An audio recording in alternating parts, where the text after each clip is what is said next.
In today's overworked, underappreciated, stress-filled, sleep-deprived culture, humor is a necessity because humor gets people to listen. It increases long-term memory retention, it improves understanding, aids in learning, and helps communicate messages. I've worked with more than 35,000 people at more than 250 organizations on how to be more productive, less stressed, and happier using humor. But when people hear what it is that I do, they are a little bit skeptical because no one thinks of humor as a bad thing. Is there anyone here that doesn't like to laugh? Anyone that's like, no, I hate feeling joy in my body? No, right? People think of humor as a nice to have. Oh, if I enjoyed my work more, or if I had some fun, it would be great. But if not, oh well. The reality is that humor is a must-have.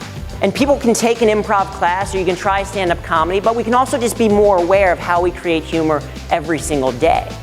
And anyone can do these things.